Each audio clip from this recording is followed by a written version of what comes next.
Hello friends, English literature की class, history of English literature की class जो हमारी चल रही थी उसी को हम कंटिन्यू करते हुए आज हम रोमांटिक एज के विषय में डिस्कस करते हैं।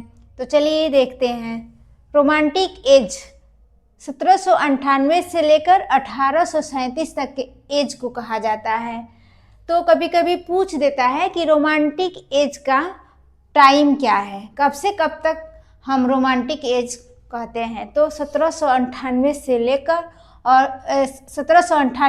1837 तक का जो टाइम है उसको हम रोमांटिक एज के नाम से जानते हैं। रोमांटिक एज एक रिवोल्ट एंड रिवाइवल था। रोमांटिक एज जो हमारा था वो एक रिवोल्ट एंड रिवाइवल था, अर्थात इस समय पुनरुत्थान हुआ था। यह एक आंदोलन और पुनरुत्थान का टाइम था। Romantic as was influence by French revolution. जो हमारा रोमांटिक पीरियड था या एज था वह फ्रेंच जो रिवॉल्यूशन हुआ था, फ्रांसीसी क्रांति हुई थी, उसका इस पे प्रभाव पड़ा था, जो 1789 में हुई थी। इसका मोटो क्या था? फ्रेंच जो रिवॉल्यूशन हुआ था उसका मोटो था fraternity, liberty and equality. Fraternity का मतलब होता है बंधुत्व, लिबर्टी मिस होता है स्वतंत्रता, एवं इक्वलिटी मतलब होता है समानता। इस समय फ्रेटर्निटी, लिबर्टी और इक्वलिटी इसका मेन मोटो था फ्रेंच रिवॉल्यूशन का।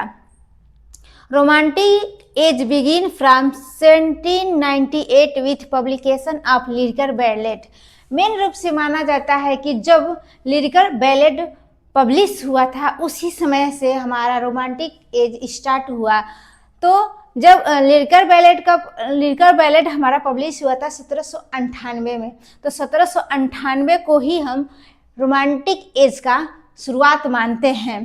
तो जो लिरिकल बैलेट था हमारा उसमें 24 बुक्स था, और जो एस.टी. कॉलरिज और जो हमारे विलियम वर्ड्स हैं उन दोनों ने मिलकर लिखा था। तो जो हमारे एस.टी. कॉलरिज हैं इनका कभी कभी फुल नेम पूछ देता है तो हो जाएगा Samuel Taylor Coleridge. S T. Coleridge का फुल नेम क्या है? तो सैमुअल टेलर कॉलरिज। इन्होंने 4 बुक्स लिखे थे।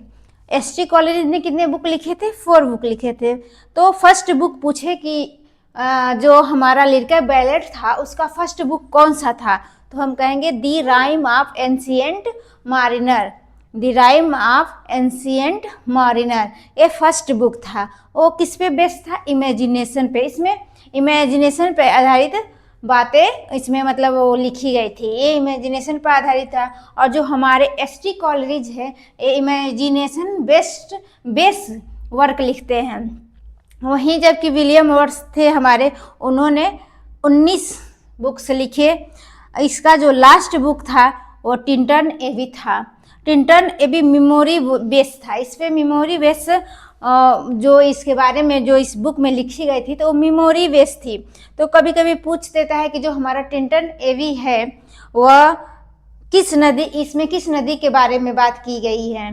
तो वाई नदी है, वाई रिवर है, उसी के किनारे टिंटन एबी जो पोयम बुक है उसी पे आधारित है, उसी पे लिखा गया था। पोयम जो हमारे पोएट हैं टिंटन एबी गए थे वहाँ घूमने, तो उसी समय इनके दिमाग में आया था, तो ऐसे इन्होंने ये बुक लिखा था। तो इस तरह से एक बार हम इसका रिवीजन फिर कर लेते हैं।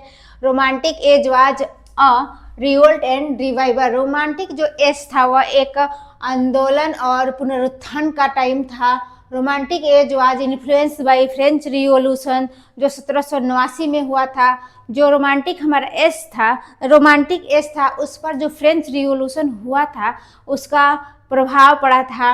और जो फ्रेंच रिवॉल्यूशन था उसका हमारा मोटो था फ्रेटर्निटी, लिबर्टी एंड इक्वलिटी।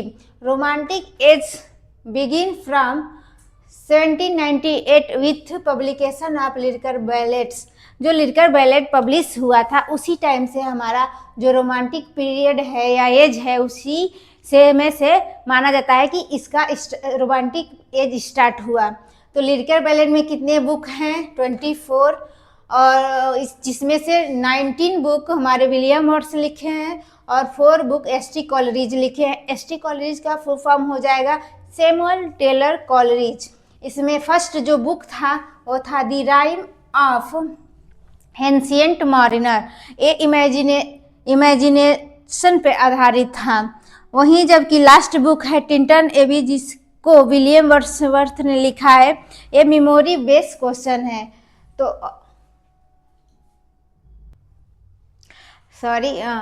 जो हमारा लिरिकल बैलेट था उसमें 23 ही बुक था, गलती से मैंने 24 लिख दिया है, जिसमें से 4 एस.टी. कॉलरिज ने लिखा था और 19 बुक विलियम वर्ड्स ने लिखा था। तो हमारे जो रोमांटिक एज है इसमें कुछ लेक पोएट हैं जिनको हम दी ओल्डर पोएट के नाम से भी जानते हैं। तो क्वेश्चन पूछता है हमारा कि कौन कौन से लेक पोएट हैं, उनका नाम दे, जैसे कि विलियम वर्ड्सवर्थ हैं, एस.टी. कॉलरिज हैं, रॉबर्ट साउदी हैं। तो इन तीन हमारे हैं जो लेक पोएट कहे जाते हैं। एग्जाम में क्वेश्चन पूछ देगा कि इसमें से 3 का नाम दे देगा, कोई एक अदर का नाम दे देगा, पूछ देगा कि इसमें से कौन लेक पोएट नहीं है, तो हमें उसको करना होगा। और कभी कभी 3 दूसरे राइटर का नाम दे देगा, किसी एक का, इनमें से किसी एक का नाम दे देगा, तो हमें उनमें से छांटना रहेगा। इसमें से क्वेश्चन पूछता है, कई सारे प्रीवियस क्वेश्चन मैंने देखा है उसमें क्वेश्चन पूछा है, तो मैं एक वीडियो बनाऊंगी जिसमें कैसे क्वेश्चन पूछा गया है प्रीवियस ईयर में, उसको मैं वहाँ डिस्कस करूंगी। तो ऐसे लेक पोएट कौन कौन से हैं, तो हमारे हो गए William Wordsworth, S T. Coleridge, Robert Saudi.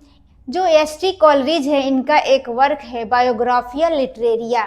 Biographia Literaria किसका वर्क है, तो हम कहेंगे एस.टी. कॉलरिज का। कब लिखा गया था, तो 1817 में लिखा गया था। बायोग्राफिया लिटरेरिया किसका वर्क है, तो कहेंगे एस.टी. कॉलरिज। कब लिखा गया था, तो 1817 में। जो हमारे एस.टी. कॉलरिज हैं इनको जो अब उसके बाद से हमारा आ गया दी यंगर पोएट। यंगर पोएट में कौन कौन से हैं, तो पी.बी. शैली। पी.बी. शैली का फुल नेम पूछ देता है तो कहेंगे पर्सी बाइस शैली। पर्सी बाइस शैली, कोई 22 करता है, 22 पढ़ता है, कोई 22 बस कर, तो पर्सी बाइस शैली इनका फुल नेम हो गया। दूसरे हैं लॉर्ड बायरन, तीसरे हैं वाल्टर स्कॉट और चौथे हमारे हैं जॉन कीट्स। तो John Keats, Walter Scott, Lord Byron और पी.बी. शैली हमारे यंगर पोएट हैं।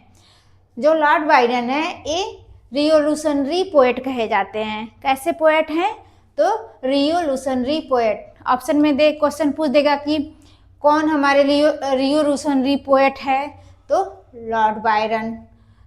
Lord Byron. तो इस टाइम के जो हमारा रोमांटिक एज है इसके मेजर लिटरेरी फिगर्स कौन कौन से हैं। लिटरेरी फिगर मीन्स हो जाएगा कि वो ऑथर भी हो सकते हैं, पोएट भी हो सकते हैं, नॉवलिस्ट भी हो सकते हैं, एसेइस्ट भी हो सकते हैं, इसलिए मैंने इसे लिटरेरी फिगर्स लिखा है। ऑथर्स भी लिख सकते हैं, तो इसमें सभी लोग शामिल हो जाएंगे। तो William Wordsworth, S T. Coleridge, Walter Scott, Robert Burns, William Blake, P B. Shelley, John Keats, Charles Lamb, Hazlitt हैं हमारे, थॉमस डी क्विंसी हैं, ये सभी हैं। अभी जेन ऑस्टिन है, जेन ऑस्टिन को प्योर, उनके भी एक वर्क है प्राइड एंड प्रेजुडिस, वो भी क्वेश्चन में पूछता है। तो ये जितने हमारे हैं ये रोमांटिक एज के मेजर लिटरेरी फिगर्स हैं। तो जो हमारे जॉन कीट्स हैं इनको हम पोएट ऑफ ब्यूटी कहते हैं। जैसे हमारे जो विलियम वर्ड्सवर्थ हैं इनको पोएट ऑफ नेचर कहते हैं, उसी तरीके से हम जॉन कीट्स को पोएट ऑफ ब्यूटी कहते हैं। जो हमारे वाल्टर स्कॉट है इनको हम कहते हैं दी father of history novel. Father of history novel कौन है, तो वाल्टर स्कॉट। जैसे हम पढ़े थे कि who was the father of English literature, English poetry के फादर कौन है, तो हम जेफरी चौसर को कहते हैं। उसी तरीके से अगर कहे the father of history novel के फादर कौन है, तो हम कहेंगे वाल्टर स्कॉट। जॉन कीट्स जो हमारे इनको पोएट ऑफ ब्यूटी कहते हैं। जो थॉमस डी क्विंसी हैं इनका एक वर्क है on knocking at the in Macbeth किसका वर्क है? तो थॉमस डी क्वेंसी। ऐसे भी क्वेश्चन पूछ देगा कि विलियम वर्ड्सवर्थ किस एज के पोएट हैं? तो रोमांटिक एज। एस.टी. कॉलरिज किस एज के हमारे पोएट हैं, राइटर हैं? तो रोमांटिक एज। ऐसे भी करके क्वेश्चन आ जाएगा। एक बार रिवीजन हम जल्दी से फटाक से कर लेते हैं। लेक पोएट हमारे कौन कौन से हैं? William Wordsworth, S T. कॉलरिज और रॉबर्ट साउदी। एस.टी. कॉलरिज का एक वर्क है बायोग्राफिया लिटरेरिया जो 1817 में लिखा गया था। दी एंगर पोएट्स में कौन कौन हैं? तो हमारे आ जाएंगे पी.बी. शैली, पर्सी बाइस शैली, लॉर्ड बायरन जो है इनको रिवोल्यूशनरी पोएट कहते हैं। वाल्टर स्कॉट हैं, जॉन किट्स हैं। जॉन किट्स को पोएट ऑफ ब्यूटी कहते हैं।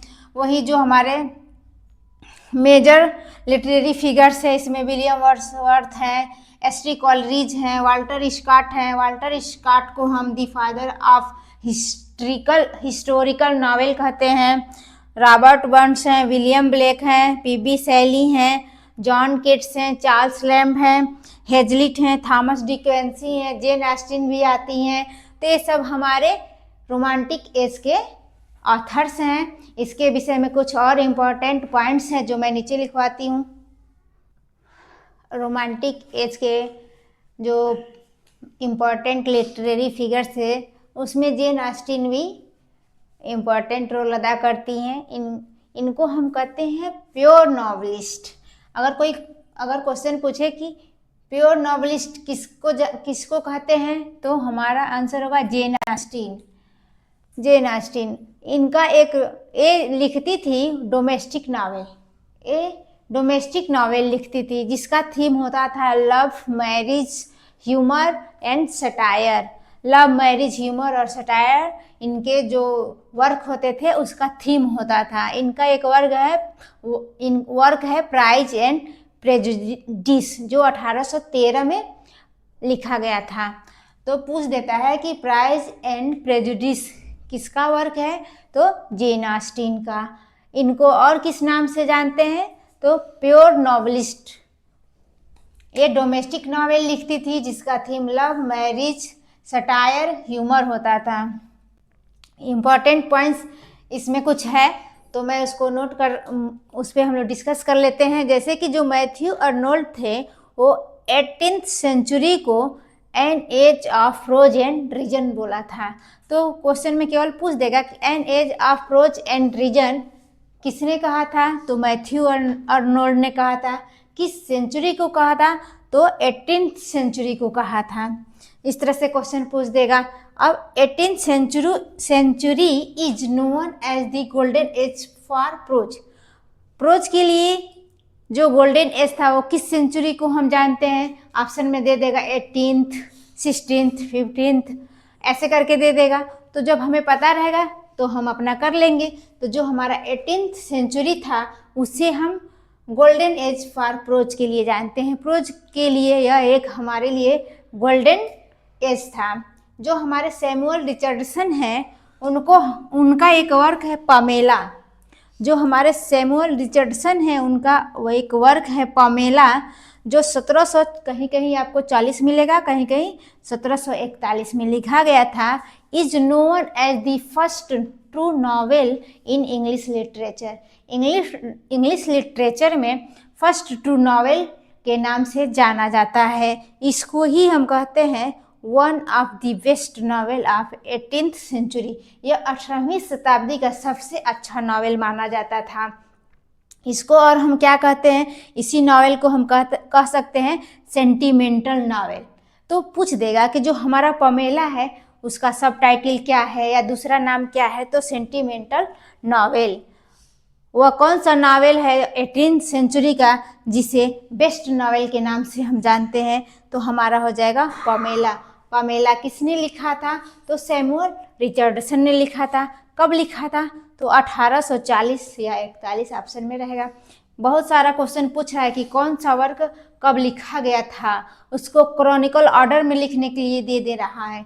तो हमें याद रखना है कि कौन सा नॉवेल किस एज में लिखा गया और किस सन में लिखा गया। डेट भी याद रखना है, मतलब कब किस टाइम में लिखा गया 1740 से क्वेश्चन पूछ रहा है, या किस एज में पूछा गया, कौन से जो हमारे राइटर है वो किस एज में बिलोंग करते हैं, ऐसे क्वेश्चन पूछ रहा है। तो एक बार हम फटाक से इसको रिवाइज कर लेते हैं। जेन ऑस्टिन जो हमारी हैं वो प्योर नॉवलिस्ट के नाम से भी जाने जाते हैं, या प्योर नॉवलिस्ट कौन सी है राइटर, तो जेन ऑस्टिन है। एक किस पे बेस को अपना वर्क लिखती हैं, तो डोमेस्टिक नॉवेल लिखती हैं। इसका थीम क्या होता है, तो लव, मैरिज, ह्यूमर, सटायर। इनका एक वर्क है प्राइज एंड प्रेजुडिस, और सारे वर्क हैं, लेकिन एक यहाँ पे बस थोड़ा थोड़ा कुछ है, तो बाकी हम जो पढ़ाएंगे वर्क जो हमारे राइटर हैं उनमें मैं बताऊंगी जब इनका नाम आएगा। तो इनका एक वर्क है प्राइज एंड प्रेजुडिस जो 1813 में लिखी थी। और कुछ इम्पोर्टेंट फैक्ट है, जैसे कि मैथ्यू अर्नोल्ड ने 18वीं शताब्दी को an age of prose and reason बोला था, और 18th सेंचुरी को हम the golden age for prose के लिए जानते हैं।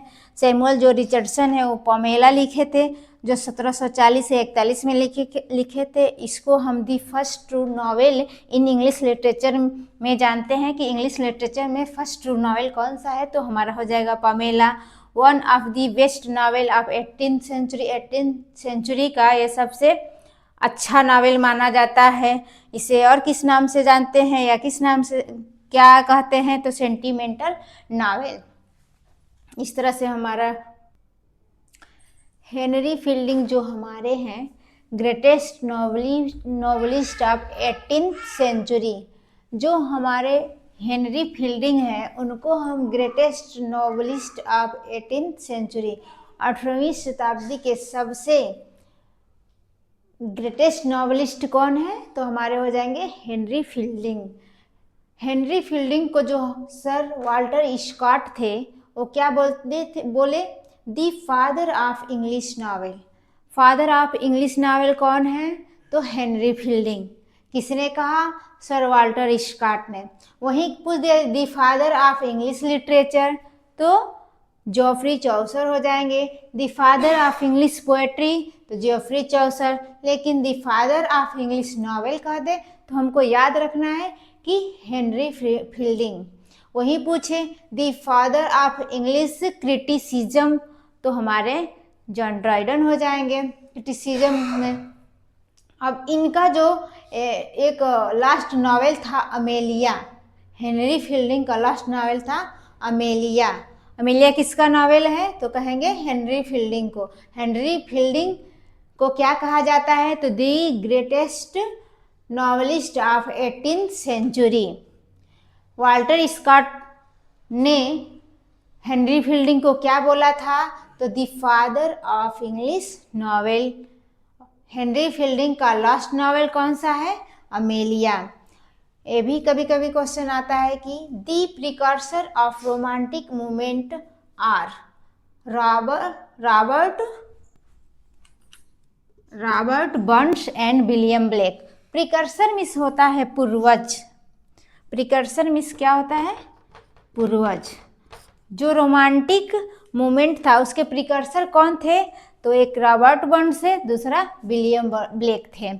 रॉबर्ट बर्न को प्लाउमैन पोएट भी कहते हैं।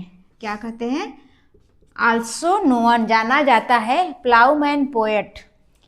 अभी एलटी में क्वेश्चन आया था कि किसको हम अल्फा प्लाउमैन के नाम से जानते हैं, किस पोएट को। बहुत सारे राइटर का नाम दिया था, लेकिन यहाँ लिखा है प्लाउमैन पोएट, अल्फा नहीं लिखा है, केवल प्लाउमैन पोएट। प्लाउमैन जैसे कि होते हैं किसान होता है, तो यहाँ उसे नहीं कोई रिलेटेड है, बस इसे प्लाउमैन पोएट किसको कहते हैं, तो हम कहेंगे रॉबर्ट बर्न्स को। जो हमारे विलियम ब्लेक हैं इनको हम कहते हैं the great precursor of romanticism. Romanticism के जो ग्रेट प्रिकर्सर कौन हैं, तो है विलियम ब्लेक। रोमांटिसिज्म मतलब क्या होता है, रोमांटिसिज्म मतलब होता है अवे फ्रॉम रियलिटी या highly imaginative. Away from reality मतलब होता है वास्तविकता से परे, जो वास्तविक न हो या हाईली इमेजिनेटिव, मतलब होता है कल्पना से परे, जो हम जिसकी कल्पना नहीं कर सकते उसके बारे में भी रोमांटिसिज्म में लिखा जाता था, केवल इमेजिनेटिव कर करके। रियलिटी यहाँ से एकदम हट गई थी, रियलिटी पे कोई नहीं लिखा जाता था, सब कोई इमेजिनेट कर करके अपना वर्क लिखता था। और एक हमारे जो रूसो थे वो इस पहले स्लोगन दिए थे कि रिटर्न टू नेचर, प्रकृति की ओर चलो। उसमें रोमांटिसिज्म में इस पे सभी जो हमारे जितने रोमांटिक एज के जो राइटर थे उससे इन्फ्लुएंस हुए और उससे उसी को अपनाते हुए इन्होंने नेचर पे आधारित वर्क लिखे। इस तरह से हमारा रोमांटिक एज आज यहाँ ख़त्म होता है। तो हम कल के वीडियो में विक्टोरियन एज के बारे में डिस्कस करेंगे। तो आज के लिए इस क्लास को देखने के लिए बहुत बहुत थैंक यू। और हमें मोटिवेशन करने के लिए इस वीडियो को लाइक शेयर सब्सक्राइब करिएगा। और जो भी आपको टॉपिक पढ़ना हो वो नीचे कमेंट बॉक्स में कमेंट जरूर करिएगा। Thanks for watching.